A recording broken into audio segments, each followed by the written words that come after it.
Welcome back to Jiang Feng's Vision. Friends, the Fourth Plenary Session of the 19th Central Committee of the Communist Party of China closed on October 23, 2025. Xinhua News Agency released footage of the meeting, but two videos revealed a shocking secret.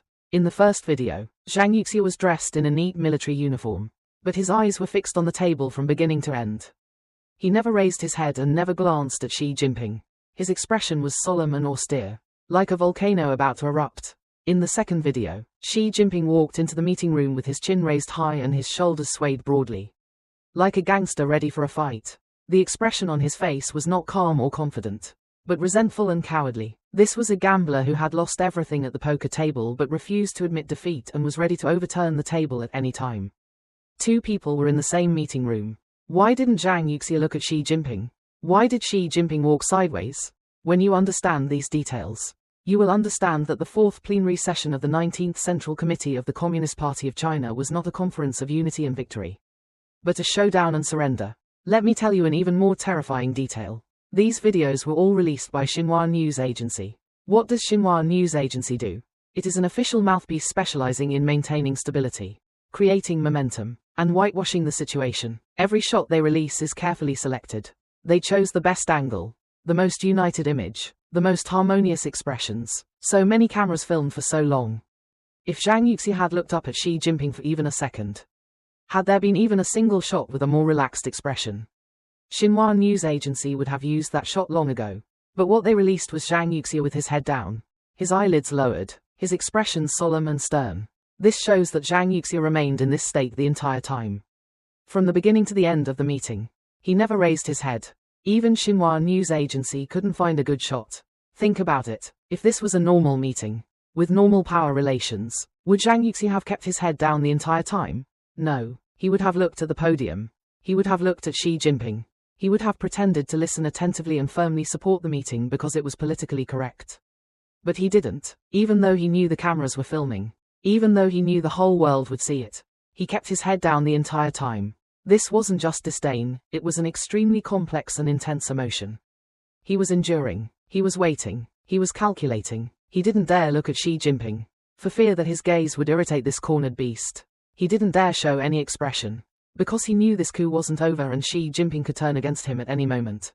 So why was Xi Jinping acting so sideways? Why is he holding his head high like a gangster? Have you ever seen someone on the street who has lost a fight but still pretends to be tough? He clearly cannot beat the other person. But when he walks, he deliberately sways his shoulders wide and holds his chin high. This is pretending to be strong. What exactly happened behind this gangster face? The answer is hidden in a rumor that leaked from the venue of the Fourth Plenary Session of the 19th Central Committee of the Communist Party of China. It is said that on the first day of the Fourth Plenary Session, after Xi Jinping finished his speech and before the group discussion began, he said 3 sentences into the microphone: "You cannot split the party.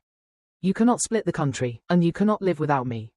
We cannot verify whether these 3 sentences are true or not, but these 3 sentences fit the gangster face in the video very well. But does a supreme and powerful leader need to say such words to his subordinates? He doesn't need to, only when he knows that those under him are preparing to split and already have the power to split. Will he let out this raw mixed with threats and pleas? Who has the ability to split the country? Who holds the gun? Who can mobilize the army? He was essentially admitting in front of everyone, Zhang Youxia, you already have the power to split this party and this country. And when the group discussion began on the second day, a former naval lieutenant colonel revealed that the military is pressuring Xi Jinping to hand over military power.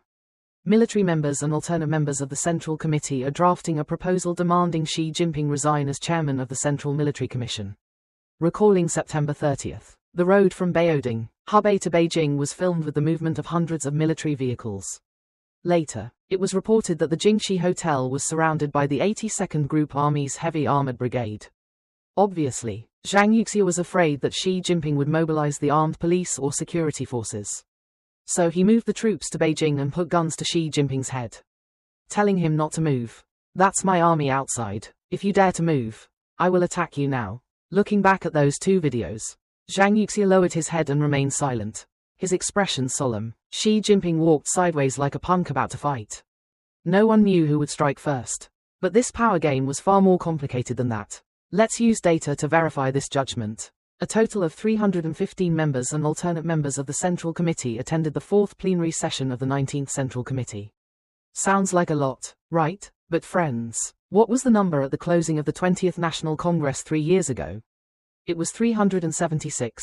In 3 years, 61 people have simply vanished from the face of the earth, accounting for more than 16%.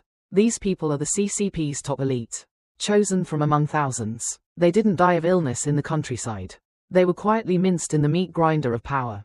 This is just the appetizer. Let's cut a little deeper with the scalpel. Just look at the group of Central Committee members. 205 people were elected at the 20th National Congress. But only 168 attended this meeting. Excluding the 3 added last year, there are only 165. The original Central Committee members are still there, but the remaining 40 Central Committee members have all been in trouble. 1/5 of the members have fallen after only 3 years of their 5-year term. This proportion of purges is comparable to the intensity of the purges during the Cultural Revolution launched by Mao Zedong. Now everyone thinks that this is party leader Xi purging the military. But they are wrong. This purge was not led by old Xi at all. Let me show you a detail. According to the CCP's own party constitution, the alternate members of the Central Committee who are promoted to full members must be strictly ranked according to the number of votes they received at the 20th National Congress. Whoever has the most votes will be promoted first. This used to be the last bit of rule left in the party. But this time, even this last bit of rule was completely shattered. A total of 8 alternate members in the front row were skipped over. 5 of the 8 were lieutenant generals with stars on their rank. Among them, the name of one person is enough to wake up Xi Jinping from his midnight nightmares. He is Lieutenant General Fang Yongxiang. What is his public position? Director of the General Office of the Central Military Commission and Director of the Office of the Chairman of the Central Military Commission. This is Bao's chief eunuch, his personal secretary, the one who follows him every day, knows all his secrets, and is responsible for approving all his documents. Even such a person was skipped from the replacement list. This can only mean one thing. Something has happened to him. If it is Lao Shi who is leading the purge, will he purge his own chief eunuch? No, that can only mean one thing. This purge is someone else using him to purge his people. Look at the generals who were punished. Miao Hua was promoted by Lao Shi. He Weidong is Bao's confidant. And Li Shangfu is also Bao's trusted. Most of the Rocket Force senior officials who were dealt with were promoted during the Xi Jinping era. Do you see the pattern? The ones who were purged, they're all old Xi Jinping's people.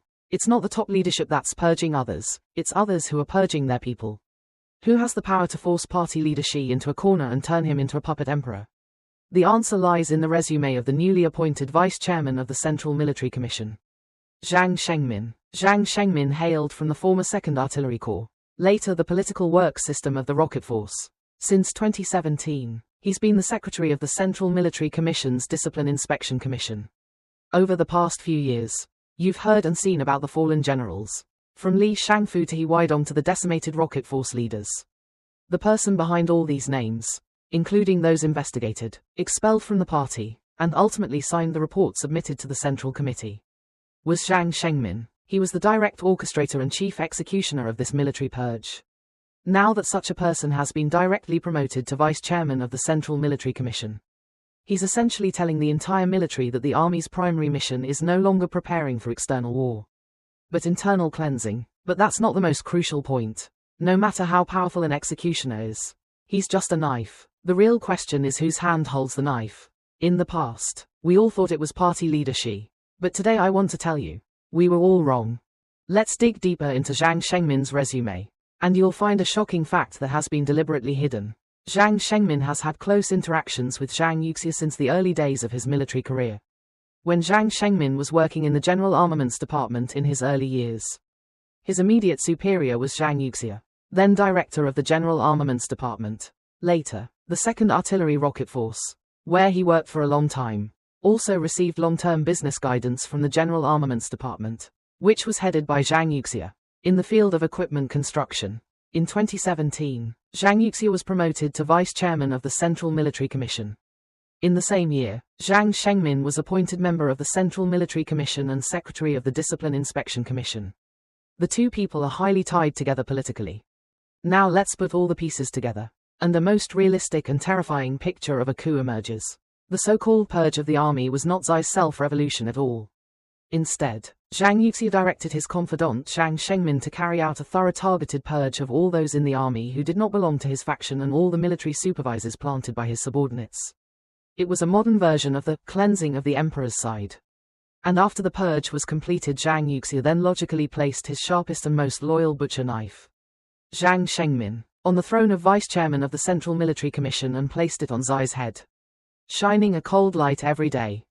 From then on, no matter who Xi nominated, Zhang Shengmin's words would mean that this person would never be promoted if he failed the political review. This was equivalent to uprooting Xi's last personnel territory. This was cutting off the roots. Now when you look at the Ghost Central Military Commission with only 4 people, you will no longer be confused. Party leader Xi is the puppet Emperor Xian of Han who was used to command the world. Zhang Youxia is the modern Cao who holds military power and rules the country from behind the scenes. Zhang Shengmin is the #1 executioner responsible for executing the regent's orders to monitor the emperor and officials. Lu Zhenli is the professional manager responsible for the specific work of fighting the war. The final answer of the Fourth Plenary Session of the 19th Central Committee has been revealed. Party leader Xi has completely lost his military power. The person who truly holds the lifeline of the Chinese army is not the party or the organization, but a specific name, Zhang Youxia. He is the real invisible emperor of China today. So far many people may think that Zhang Youxia won, party leader Xi lost, and the story is over. But I want to tell you, things are far from that simple. Let's interpret the words party leader Xi shouted at the meeting, "You can't live without me." Many people think this is a desperate plea, but they are wrong. This is Bowser's last card. Let me translate the real meaning of this sentence for you. You can sideline me, but you dare not really drive me out of office. Because of this mess, who among you dares to clean up the current situation in China? The economy is in ruins. The real estate market has collapsed. Local debt has exploded. Unemployment has soared, and people's wallets are empty. The United States continues to sell arms to Taiwan, and Taiwan's defense resolve is growing stronger. If a war breaks out, can it be won? The United States blockades, Europe alienates, and neighboring countries are on guard. The whole world is guarding against China. People complain. Wages are low and prices are high. They can't afford medical treatment or education. If Bowser really falls, who will take the blame?